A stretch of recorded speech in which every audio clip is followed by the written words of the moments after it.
Sebentar. Kami mengucapkan terima kasih banyak atas undangan yang telah disampaikan. Ini merupakan kesempatan yang sangat baik bagi kami untuk memberikan mengenai potensi kerjasama apa saja yang bisa dilakukan bekerja sama dengan Bio Farma. Pertama, tentu saya harus menjelaskan dulu mengenai Bio Farma. Mungkin tidak semua dari yang hadir di sini mengenal Bio Farma dan potensi kerjasama apa saja. Bio Farma itu sebuah perusahaan badan usaha milik negara dan kita berdiri tanggal 6 Agustus 1890. Jumlah karyawannya kurang lebih 1.300 orang. Tetapi kalau misalnya Bapak dan Ibu berkunjung ke Bio Farma, itu sulit dilihat orangnya karena semuanya berada di dalam gedung. Mungkin akan kelihatan keluar kalau menjelang makan siang. Tetapi sekarang juga karena sedang COVID, tidak juga terlihat banyak orang berkeliaran karena kita makannya sekarang di tempat masing-masing. Ini adalah kira-kira hal atau sertifikasi yang harus kita implementasikan dan kita pertahankan dari tahun ke tahun juga termasuk WHO PQ. Ini adalah filosofi, visi, dan misi dari Bio Farma. Mungkin tidak usah saya bahas dengan detail karena saya cuma punya waktu 15 menit. Sekarang Bio Farma itu adalah holding company, pemegang holdingnya adalah Bio Farma, kemudian ada Kimia Farma, Indo Farma, dan Fapros juga. Jadi kalau untuk Bio Farma lebih ke arah bioteknologi, sedangkan yang lain ada yang herbal, ada yang chemical, ada yang medical device. Bio Farma juga bekerja sama dengan Organization of Islamic Corporation dan Developing Countries Vaccine Manufacture Network. Dengan kolaborasi ini, Bio Farma aktif dalam memberikan training, kemudian misalnya pengalaman bekerja untuk berbagai negara anggota. Kita juga mengekspor ke berbagai negara. Ini adalah pembagiannya seperti di Asia, Afrika, Eropa, kemudian juga Amerika Selatan. Ini adalah produk Bio Farma, jadi mayoritas adalah vaksin di dalam negeri yang digunakan oleh pemerintah.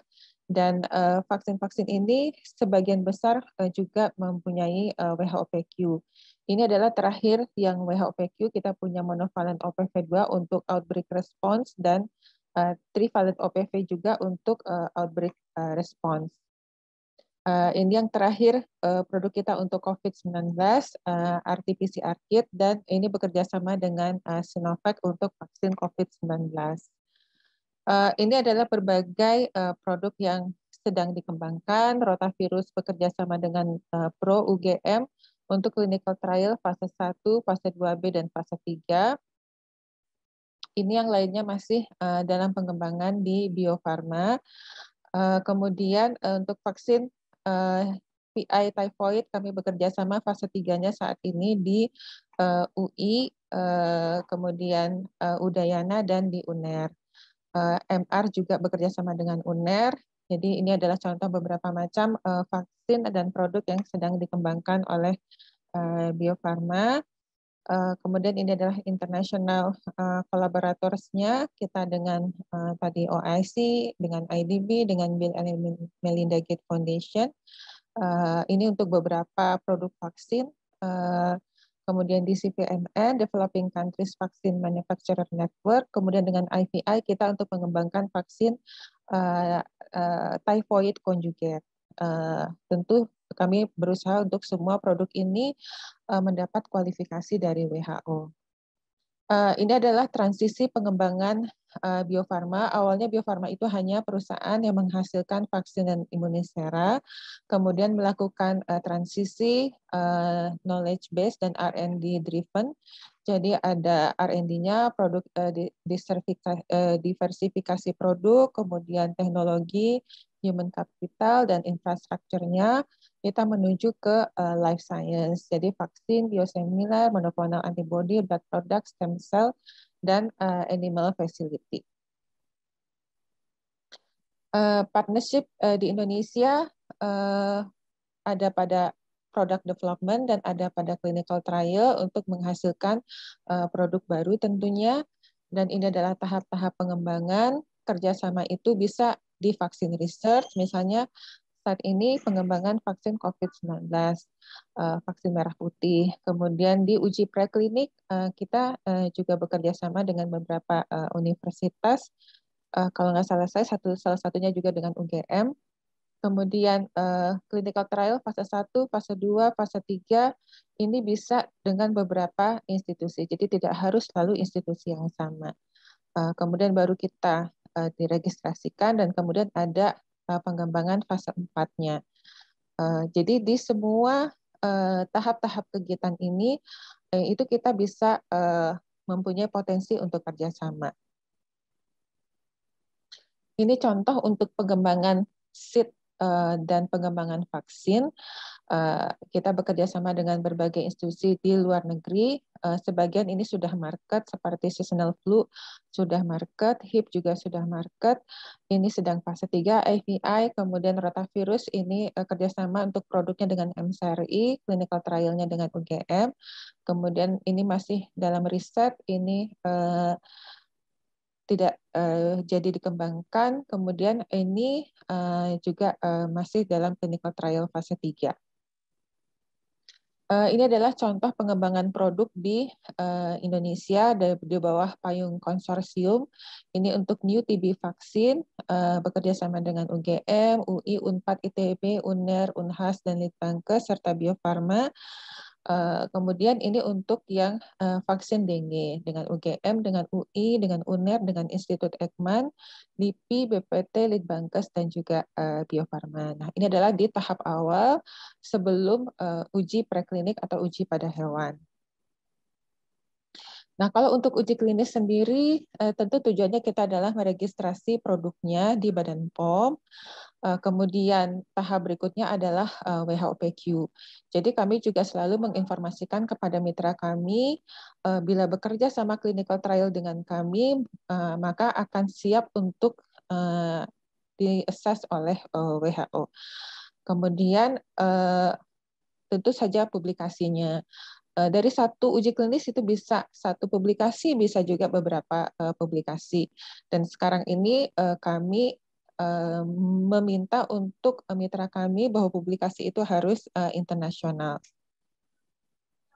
Kerjasama uji klinis yang sudah kami lakukan dengan beberapa universitas, dengan Unpad di Bandung, kemudian dengan UGM, dengan UI, dengan Universitas Udayana, dengan Erlangga, dengan Universitas Diponegoro, dan yang saat ini sedang berjalan untuk vaksin Rota juga Universitas 11 Maret di Solo.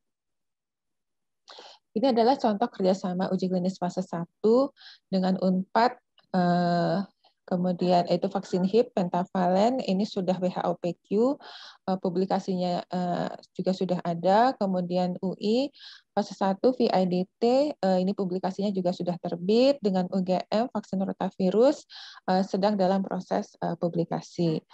Kemudian fase 2 dan 3, ini contohnya dengan Unpad, Penta, hepatitis B, macam-macam, ini sudah ada 7 publikasi internasional. Kemudian dengan UI, fase 2-nya, kita waktu itu menghasilkan 3 publikasi, fase 3 masih berjalan, dengan UGM fase 2B sudah ada 3 publikasi, dan fase 3-nya uji klinisnya saat ini masih berjalan.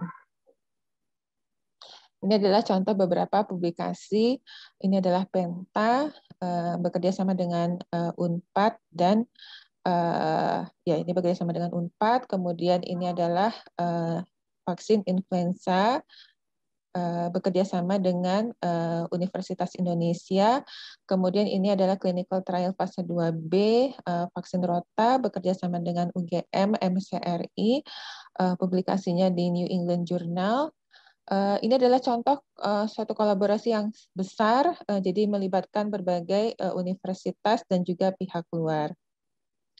Kemudian dalam pemilihan sentra uji klinis kami tentu ingin memilih untuk menjamin perlindungan subjek uji klinis, menjamin pelaksanaan implementasi good clinical practice, dan menjamin bahwa studi yang dilakukan itu sesuai dengan protokol yang sudah kita sepakati bersama. Jadi fasilitas uji klinis itu dilihat profil center dari uji klinisnya dan pengalaman uji klinisnya. Namun demikian, tidak menutup kemungkinan kami memulai suatu uji klinis untuk pertama kalinya di suatu tempat. Kami sudah beberapa kali untuk mengestablish uji klinis di beberapa universitas. Jadi itu merupakan pengalaman mereka pertama kali untuk uji klinis vaksin. Jadi tidak selalu sebenarnya harus berpengalaman. Kemudian kami akan melakukan pendekatan-pendekatan, training, dan persiapan supaya kemudian menjadi kandidat dari sentra uji klinis. Bisa juga kami melakukan hal ini bekerja sama dengan CRO kalau kebetulan uji klinis itu kami meminta bantuan dari CRO. Peneliti kami harapkan tentu yang sudah berpengalaman, mempunyai sertifikat GCP yang masih berlaku, dan dia bisa berdedikasi. Maksudnya di sini berdedikasi adalah sebagai peneliti utama, kalau bisa jangan memegang dua penelitian sebagai peneliti utama. Jadi bisa jadi dia satu penelitian sebagai peneliti utama, penelitian yang lainnya adalah sebagai anggota boleh, sebagai medical advisor boleh.